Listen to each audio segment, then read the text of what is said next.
Hello students, this is Abhishek here और स्वागत है आपका हमारे चैनल स्टडी क्लास पे।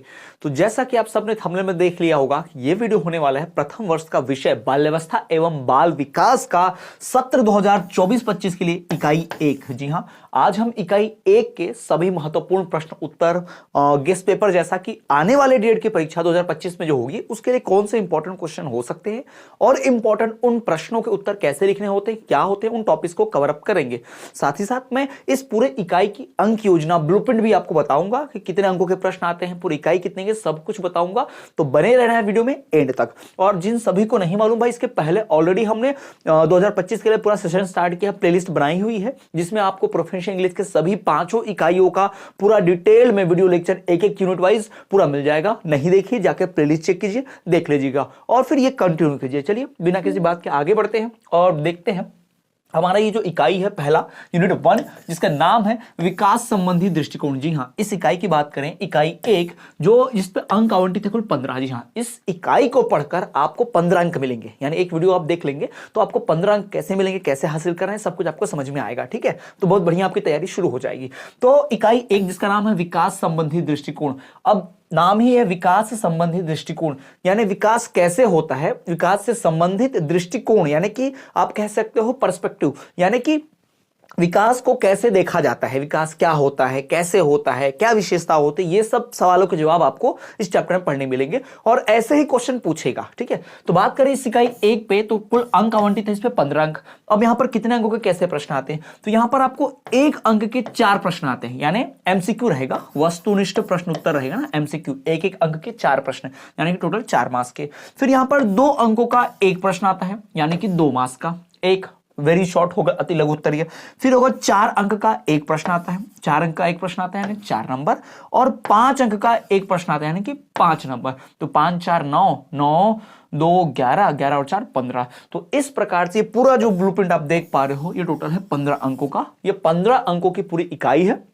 15 मार्क्स जो है मिल जाते हैं इस पूरी एक इकाई को पढ़कर। तो विकास संबंधी दृष्टिकोण बाल्यावस्था बाल विकास प्रथम वर्ष का पहली इकाई है, इसलिए 15 अंक इस पर आवंटित होते हैं। और किस प्रकार के प्रश्न आते हैं, अंक विभाजन कैसे, मैंने आपको बता दिया। तो चलिए आगे बढ़े, बात करें। अगर आप सभी ने अभी तक हमारा एमपी डीएलएड का बीएसटीसी का कोर्स नहीं खरीदा है, भाई जिन लोगों को देर से पता चला नहीं पता है उनको बता दें कि हमारा प्रथम वर्ष का डीएलएड का प्रथम वर्ष का सत्र 2024-25 के लिए हम हर सत्र में लाते हैं। ये 2024-25 सत्र के लिए हमने पूरा का पूरा अपना जो कोर्स है डीएलएड बीएसटीसी लॉन्च किया हुआ प्रथम वर्ष का, जिसमें आपको मिलेगा क्या, आपको मिलेंगे यहाँ पर भाई नोट्स, यहाँ पर क्या मिलेगा, रिकॉर्डेड क्लासेस, यहाँ पर क्या मिलेगा, क्वेश्चन आंसर्स, और तो और आपको यहाँ पर प्रीवियस ईयर क्वेश्चन पेपर्स, उनके सॉल्यूशन, और 4-5 साल का पूरा जो पीडीएफ पेपर आया था ना, पूरा पीडीएफ फॉर्म में, सब रियल पेपर, असली वाला पेपर भी अपलोडेड है। ये सब कुछ आप देख सकते हो। ये सारा कुछ आपको मिलेगा मात्र एक कोर्स में, जिस पर प्रथम वर्ष के डीएलएड के कोर्स में, जहां आपको 30% की छूट, जी हां 30% का ऑफ इस वक्त चल रहा है, सीजन है अभी इस वक्त, तो ये आपको 30% ऑफ के साथ मिल रहा है। आपको कोर्स खरीदने के लिए करना कुछ नहीं है, इस वीडियो के डिस्क्रिप्शन में हमारे ऐप के लिंक है, ऐप डाउनलोड कीजिए, वहां से आप कोर्स परचेस कर सकते हैं। सीधा सीधा आपको करना क्या है कि भाई कोर्स जैसे आप ऐप डाउनलोड करेंगे, लॉगिन करेंगे, आपको वहां पर किसी कूपन कोड की जरूरत नहीं है, डायरेक्ट कोर्स परचेस करेंगे, 30% ऑफ सीधा सीधा मिल जाएगा, क्योंकि अभी ऑलरेडी वो ऑटोमेटिक बना हुआ है एआई से, तो वहां पर डायरेक्ट कोर्स परचेस हो जाएगा, किसी कूपन कोड की जरूरत नहीं है। ठीक है, चलिए ये तो हो गया कोर्स के बारे में। चलिए आगे बढ़े, बात करें सीधा सीधा हमारा प्रश्न क्रमांक 1 रहेगा, यहां पर क्वेश्चन नंबर 1 रहेगा। ठीक है, तो अगर प्रश्न क्रमांक 1 की बात करें, यानी ऐसा बहुत महत्वपूर्ण क्वेश्चन जो आपको पूछ सकता है, इंपॉर्टेंट जो आपको पता होना ही चाहिए, वो है बालक के विकास की अवस्थाएं। जी हाँ, बहुत महत्वपूर्ण है, ये आपको पता होना ही चाहिए। तो सवाल है बालक के विकास की अवस्थाएं। देखिए, विकास की बात होगी तो विकास की अवस्थाओं की भी बात होगी, तो बालक के विकास की कुछ अवस्थाएं होती हैं, तो उन्हीं अवस्थाओं की बात करेंगे। ठीक है, चलिए ध्यान में रखकर शुरू करते हैं। तो बालक के विकास की अवस्थाएं अगर पूछा तो डायरेक्ट, अगर आपको पता है तो मुंह उठा के उत्तर मत लिख दो। मैं हमेशा पढ़ाता हूं, हमेशा बोलता हूं, जब किसी प्रश्न का आपको जवाब आता है तो सीधा मुंह उठा के उत्तर नहीं लिखना है, आपको उस प्रश्न से कुछ चीजें कॉपी करनी है। जैसे बालक के विकास की निम्नलिखित अवस्थाएं होती हैं, वो निम्नलिखित दी जा रही हैं, बालक के विकास की कुछ अवस्थाएं होती हैं, वो निम्नलिखित दी जा रही है, ऐसा कुछ। ठीक है, तो बालक के विकास की निम्नलिखित प्रमुख 3 अवस्थाएं हैं, ऐसा बोला गया है। अब यहां पर 3 अवस्थाएं कौन कौन सी, शैशव अवस्था, दूसरा बालक अवस्था, तीसरा किशोर अवस्था। अगर बात करें शैशव अवस्था की, तो भाई ये 0 से 2 वर्ष तक रहती है, शैशवावस्था जो होती है वो 0 से 2 वर्ष की मानी जाती है, ठीक। ये जन्म से 3 वर्ष या 2 वर्ष भी कई लोग लिखते हैं इसको, और ये इन्फेंट वाली स्टेज भी होती है। कई लोग इसको 3 वर्ष भी मानते हैं, कई लोग इसको 2 वर्ष भी मानते हैं, ध्यान में रखिएगा। पर मुद्दा ये है, मेन ये है कि ये 0 से लेके रहेगा, ध्यान रखिए, 0 से शुरू होता है और 2-3 से ज्यादा कभी नहीं होता है, इसको ध्यान में रखना, ठीक है। ओके, अब बात करें, अब देखो, आप बोलोगे सर यहाँ 0 से 2 वर्ष बता रहे हो, फिर 2 से 3 वर्ष। भाई अलग अलग जो साइकोलॉजिस्ट है, अलग अलग जो बाल मनोविज्ञान को समझने वाले विज्ञानी लोग, जैसे उसमें आपको हरलॉक मिलेंगे, आपको क्रो एंड क्रो मिलेंगे, है ना। तो ऐसे बहुत लोग हैं जिन्होंने अपने हिसाब से परिभाषा दी है, अपने हिसाब से बालक की अवस्थाएं बतलाई, जैसे जीन पियाजे ने, स्किनर ने, थॉर्नडाइक ने, इन सब ने अपना अलग अलग बताया है, ठीक है। इसलिए 0 से 2 वर्ष या 0 से 3 वर्ष ऐसा रहता है, ठीक है। दूसरा, बालक की अवस्था। भाई दूसरी जो अवस्था होती है बालक अवस्था, पहली शैशवावस्था, दूसरी बालक अवस्था, तीसरी किशोर अवस्था। तो बालक अवस्था 0 से 2 वर्ष, बालक अवस्था जो रहेगी भाई ये हमारा 11 से 12 वर्ष, ठीक है। ये हमारा क्या रहेगा, 11 से 12 वर्ष, शून्य उससे मतलब ये खत्म हुई तो यहां से 11-12 वर्ष तक रहेगा, ठीक है। फिर उसके बाद 18 साल तक जो हमारा रहेगा वो किशोर अवस्था रहेगा, 12 से 18 वर्ष तक किशोर अवस्था रहेगा। तो मेन जो आपको सबसे ज्यादा याद रखना, नंबर 1 ये रहेगा आपका इन्फेंट यानी कि शैशवावस्था, ये 0 से 2 वर्ष तक का।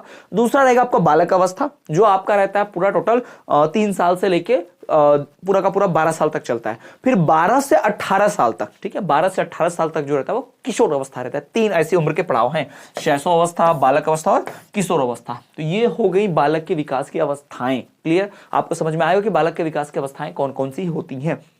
बात करें आगे बढ़े अगले प्रश्न की, तो अगला हमारा जो क्वेश्चन यहाँ पर होने वाला है प्रश्न क्रमांक 2 होगा ये, ठीक है। ये हमारा प्रश्न क्रमांक 2 होगा। सवाल है विकास का अर्थ बतलाइए। विकास का अर्थ, इसकी परिभाषाएं क्या होती है ना, विकास किसको कहते हैं एक्चुअल में, ये आपका सवाल यहां पर है। तो विकास एक्चुअल में किसे कहते हैं, विकास का अर्थ क्या होता है, चलिए बात करते हैं। तो सबसे पहली बात, विकास का अर्थ ये है कि ये गुणात्मक परिवर्तनों की बात करता है, गुणों की, यानी कुछ गुण में परिवर्तन होना चाहिए ना, ये बात करता है गुणात्मक परिवर्तन। तो विकास का अर्थ गुणात्मक परिवर्तनों से है। विकास का मतलब ये मात्रात्मक की बात नहीं करेगा, सिर्फ ये आपको सिर्फ मात्रात्मक या सिर्फ किसी एक पहलू पर बात नहीं करता है। विकास चारों तरफ से होता है, विकास चारों पहलुओं की बात करता है, हर तरफ की, ठीक है। दूसरी बात, विकास जो है एक सार्वभौमिक प्रक्रिया है, यानी हर तरफ से चलेगी, जो जन्म से लेकर मृत्यु तक चलेगी, ध्यान रखना। विकास जो है एक सार्वभौमिक प्रक्रिया है। तीसरी बात जो आपको ध्यान रखनी चाहिए कि भाई ये जन्म से लेकर जीवन पर्यंत यानी मृत्यु तक चलती रहती है, अविराम गति यानी कि बिना रुके चलती रहती है, ये भी ध्यान में रखना। फिर और क्या भाई, और जो आपको ध्यान रखना है, विकास केवल शारीरिक वृद्धि को नहीं बोलते, मानसिक वृद्धि भी होनी चाहिए, संवेगात्मक वृद्धि यानी कि भावनाओं की भी वृद्धि होनी चाहिए ना, हर चीज का, इंटरनल, एक्सटर्नल, बाहरी विकास, अंदरूनी विकास, ये सब होना चाहिए, तब जाके हम उसको बोलेंगे, ध्यान रखेंगे, ठीक है। तो विकास केवल शारीरिक वृद्धि की ओर संकेत नहीं करता, वरन यह इसके अंदर सभी शारीरिक, मानसिक, सामाजिक, इन सब तरह के विकासों की बात करता है। क्लियर रहेगा। तो विकास में आपको क्या क्या ध्यान रखना है, तो विकास जो है गुणात्मक परिवर्तनों से, विकास का मतलब गुणात्मक परिवर्तनों से होता है। फिर क्या, विकास एक सार्वभौमिक प्रक्रिया है। विकास जो है जन्म से मृत्यु पर्यंत चलता है, वो भी अविराम बिना रुके चलते रहता है, ये भी ध्यान में रखना है। और क्या भाई, कि विकास जो है वो सिर्फ शारीरिक वृद्धि की बात नहीं करता, ये शारीरिक, मानसिक, सामाजिक, साथ ही साथ संवेगात्मक यानी कि भावनात्मक, इमोशनल डेवलपमेंट जिसको कहते हैं, ये भी इसमें शामिल रहेगा, ध्यान रखेंगे, ठीक है। तो जन्म से मृत्यु तक इंसान जो भी करता है, सीखता है, ये सब चीजें विकास के अंतर्गत ही आती हैं। क्लियर। तो ये विकास की परिभाषा, विकास के अर्थ जो हो गया, परिभाषा नहीं कहूंगा मैं, अर्थ कहूंगा, क्योंकि परिभाषा हर चाइल्ड साइकोलॉजिस्ट के अनुसार अलग है। जैसे मान लो मैं जीन पियाजे हूं, तो मैं खैर मैं जीन पियाजे नहीं, पर अगर मैं जीन पियाजे हूं तो मैं अपनी अलग परिभाषा बनाऊंगा, क्योंकि मैं बच्चे के विकास को अलग दृष्टिकोण से देखूंगा, एक मेरा अलग नजरिया होगा बच्चे के विकास को देखने का। वहीं अगर मान लो कोई थॉर्नडाइक व्यक्ति, अगर मैं थॉर्नडाइक व्यक्ति हो गया, तो मैं भाई अगर थॉर्नडाइक हूं या मैं स्किनर हूं या मैं नॉर्मल जैसे मैं अपने आप को देख रहा हूं, तो मैं भी विकास को एक अलग तरीके से देखूंगा, मेरा विकास के मामले में। लेकिन सबका मिलता जुलता एक ही होगा, कोई ये नहीं बोलेगा कि विकास रुक रुक के होता है, सारे लोग बोलेंगे विकास एकदम फिक्स होता है। तो विकास जो है सब बोलेंगे गुणात्मक परिवर्तनों से होता है, कोई भी एक डेफिनेशन फिक्स नहीं बोलेंगे, कुछ कॉमन चीजें होती है जो सब बोलेंगे, ठीक है। आगे बढ़े, तो अगर ये विकास की विशेषताओं की बात कर ले, विकास की परिभाषा हम आगे और देखेंगे, पर पहले बात करते हैं विकास की विशेषताएं, यानी जब विकास होता है तो क्या क्या होता है, क्या क्या खास नजर आता है, क्या क्या चीजें होनी ही चाहिए, ठीक। तो विकास की विशेषताओं की बात करें तो भाई हमारा प्रश्न क्रमांक 3 जैसा हो जाएगा, थर्ड क्वेश्चन, ठीक है। विकास की परिभाषा विशेषताओं की बात करते हैं तो विकास की परिभाषा आगे देखेंगे। तो देखो विकास एक छोटी मोटी प्रक्रिया तो है नहीं, बहुत बड़ी है और जन्म से लेकर मृत्यु तक चलती है, तो इसकी विशेषताएं भी 2-4 तो नहीं होंगी, ज्यादा होंगी, ढेर सारी। तो हम कुछ खास चुनिंदा विशेषताओं की बात करेंगे। तो विकास की अनेक विशेषताएं हैं। विकास अपने आप में इतना आप कह सकते हो कि विस्तृत एक सब्जेक्ट है, टॉपिक है, इतना अपने आप में एक विस्तृत विषय है कि जिसकी अनंत विशेषताएं हैं। बहुत कह सकते हैं अनंत, मतलब बहुत सारी विशेषताएं हैं, मतलब उसको पढ़ने जाएंगे तो पूरा 1 घंटा समय भी कम पड़ जाएगा, 1 दिन भी कम पड़ जाएगा, ऐसा है। तो चलिए हम कुछ चुनिंदा विशेषताओं की बात करते हैं। तो विकास की अनेक विशेषताएं हैं, कुछ प्रमुख विशेषताएं निम्नलिखित प्रकार से दी हैं। देखो कितना शरीफ से, कितना सही तरीके से लिखा है। भाई एग्जाम में अगर आए सवाल तो मुंह उठा के सीधा उत्तर थोड़ी लिखना है। एक समझदार बच्चा पहले ये लिखता है फिर ये लिखता है, पर एक हड़बड़ी में नादान बच्चा जो होगा वो फट से पहले टॉपिक देखा, सीधा सीधा उत्तर छाप दिया, तो उसको पूरा में से पूरा मिलने का चांस कम है। भाई इसको अच्छा पेपर प्रेजेंटेशन नहीं बोलते। अच्छा पेपर प्रेजेंटेशन करना है यानी कि आपको छोटी से छोटी बातों का भी ध्यान रखना है, ठीक है। तो चलिए देखते हैं विकास की कुछ खास विशेषताओं के बारे में। नंबर 1, विकास जो है प्रगतिपूर्ण श्रृंखला के रूप में घटित होता है। प्रगतिपूर्ण या प्रगति मतलब आगे की ओर, प्रगति यानी प्रोग्रेसिव, यानी अच्छा होगा। ऐसा नहीं कोई बच्चे की हाइट 5 फुट, फिर 4 फुट, फिर 3 फुट, फिर 2 फुट, ऐसा नहीं है ना। उल्टा नहीं जाएगा विकास, है ना। विकास कभी उल्टा नहीं जाएगा। भाई हाइट 5 फुट, पहले 4 फुट, फिर 4.5 फुट, फिर 5 फुट, 5.5 फुट, ऐसे हाइट जो है ना प्रगतिपूर्ण वे में होगी। यानी विकास जो होगा एक सरल और अच्छा सकारात्मक की ओर बढ़ने को ही विकास बोलेंगे, ठीक है। दूसरा, और इस श्रृंखला के रूप में होगा, सीक्वेंस वाइज होगा।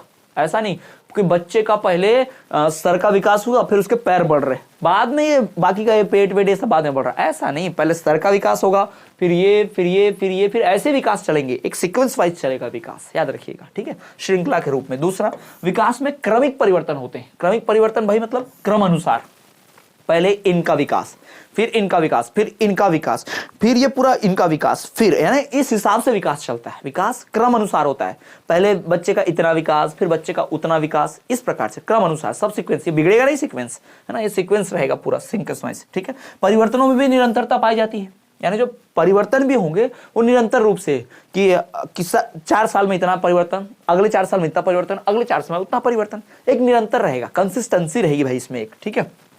फिर क्रमिक परिवर्तन एक दूसरे के साथ किसी न किसी रूप से संबंधित रहते हैं। और जो परिवर्तन हुए हैं, मान लो मेरे शरीर का विकास हो रहा है तो कहीं ना कहीं इसमें मेरे दिमाग का भी रोल है, या मेरे दिमाग का विकास हो रहा है, मानसिक विकास, तो कहीं ना कहीं इसमें मेरे शरीर का भी भूमिका है, शरीर का भी रोल रहेगा, ये भी ध्यान रखिएगा, ठीक है। और क्या, यह परिवर्तन मात्रात्मक होते हैं, साथ ही साथ गुणात्मक भी होते हैं। यानी हमारे शरीर में जो परिवर्तन होंगे वो मात्रात्मक यानी कि क्वांटिटेटिव और गुणात्मक यानी कि क्वालिटेटिव, ये भी होंगे, याद रखिएगा। तो विकास जो होता है हमारे शरीर में, उनकी वो जो विकास होता है वो मात्रात्मक और गुणात्मक, क्वांटिटेटिव और क्वालिटेटिव, ये दोनों रहेगा। ये विकास के बारे में बता रहा हूं, ठीक है। तो ये ध्यान में रखिएगा, ये हमारे विकास की विशेषताएं हैं, पर विकास इस तरह से होता है, ठीक है।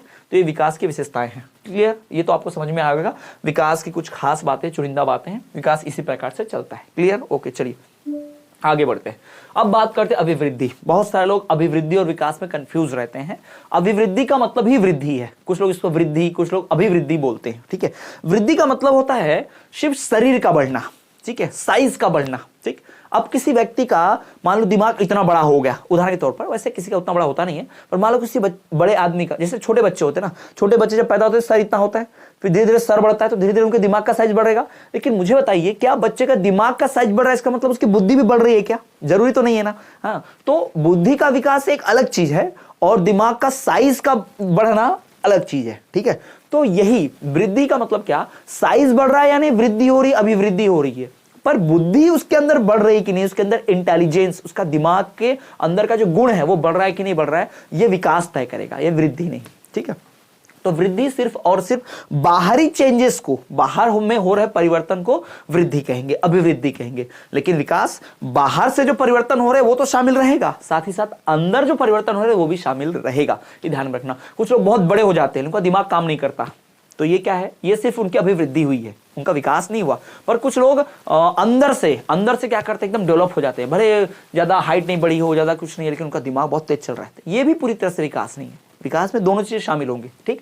तो अभिवृद्धि से हमारा क्या तात्पर्य भाई, अभिवृद्धि से हमारा तात्पर्य बालक के शारीरिक लंबाई, चौड़ाई और भार में वृद्धि होता है। यानी बच्चे का शरीर लंबा हो रहा है, चौड़ा हो रहा है, वजन बढ़ रहा है, ये हो गया अभिवृद्धि। पर बच्चे के दिमाग का विकास हो रहा है कि नहीं, बच्चे का इमोशनल डेवलपमेंट, संवेगात्मक विकास हो रहा है कि नहीं, उसके अंदर भावनाएं आ रही हैं कि नहीं आ रही हैं ठीक ढंग से, भावनाओं को वो सही ढंग से कंट्रोल कर पा रहा है कि नहीं, ये उसका संवेगिक विकास होगा। तो ये हो रहा है कि नहीं, ये सब विकास में आएगा। ठीक, तो अभिवृद्धि से हमारा तात्पर्य है बालक की शारीरिक लंबाई, चौड़ाई, भार, वजन में वृद्धि, इन सब से है। ठीक है, और वही जो अभिवृद्धि होती है उसका अर्थ मानव शरीर के विभिन्न अंगों के विकास एवं उनके अंगों की कार्यक्षमता के विकास को माना जाता है। यानी हमारे अंगों का विकास, अंगों का काम करने की क्षमता का विकास, यह अभिवृद्धि है। ठीक है, वो ढंग से कितना लेवल से काम कर पा रहे हैं, नहीं कर पा रहे, ये बात की बात है, वो काम कर रहे हैं, ये अभिवृद्धि है। तो अभिवृद्धि जो है बाहरी चीजों पर फोकस करता है, जबकि विकास बाहरी और अंदरूनी दोनों चीजों पर फोकस करता है। क्लियर? तो ये आपको अभिवृद्धि का अर्थ ध्यान में रखना है। Is it okay? ओके, चलिए आगे बढ़े। नेक्स्ट अगला है भाई जीन पियाजे का संज्ञानात्मक विकास का सिद्धांत। ये ध्यान में रखना, चाहे सीटेट हो, एमपीटेट हो, या डीएलएड हो, बीएड हो, या किसी भी राज्य की परीक्षा हो, रीट हो, इन परीक्षाओं में ये प्रश्न आता ही आता है। ठीक है, तो ये है भाई जीन पियाजे। ठीक है, जीन पियाजे ने संज्ञानात्मक विकास का सिद्धांत दिया। उन्होंने संज्ञानात्मक विकास की जब बात होती है ना भाई, संज्ञानात्मक विकास के सिद्धांत की, और जीन पियाजे का नाम ना, ऐसा हो ही नहीं सकता। जीन पियाजे संज्ञानात्मक विकास में सबसे बड़ा योगदान है, उनके सिद्धांत को बहुत वैल्यू मिलती है, बहुत मानते हैं उनके सिद्धांत को। तो ये जो जीन पियाजे है भाई, ये है कौन? तो ये स्विस मनोवैज्ञानिक है, स्विट्जरलैंड के स्विस मनोवैज्ञानिक, मनोवैज्ञानिक मतलब साइकोलॉजिस्ट, चाइल्ड साइकोलॉजिस्ट है एक्चुअल में। बच्चों के बाल मनोविज्ञान, बच्चों के मन को जानना, उनके विकास के बारे में जानना, ये इनकी स्पेशलिटी थी। तो ये जो जीन पियाजे है भाई, ये है स्विस मनोवैज्ञानिक और दार्शनिक, फिलोसोफर है ना। दार्शनिक मतलब फिलोसोफर, आइडियाज देना, फिलोसफी करना है ना। दूसरा बात क्या, ये ऐसे व्यक्ति थे जो बच्चों में जो सोच होती है, बच्चों में सोच का विकास, बच्चों में भावनाओं का विकास, इन सब का इन्होंने अध्ययन किया।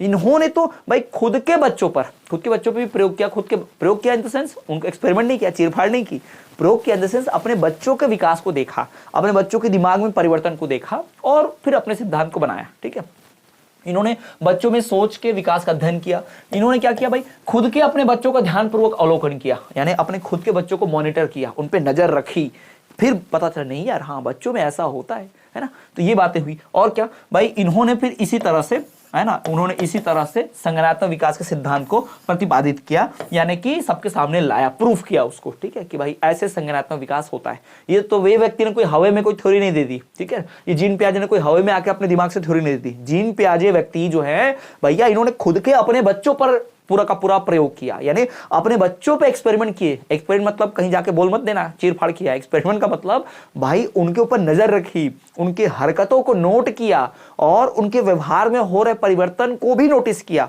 और उसको नोट किया, फिर अपने एक कंक्लूजन, अपने एक उपसंहार, एक थ्योरी, फाइनल डिसीजन पर पहुंचे कि हाँ भाई ऐसे होता है, बच्चे ऐसे से ऐसे किए, है ना। तो इन्होंने बहुत अच्छे से उनको स्टडी किया।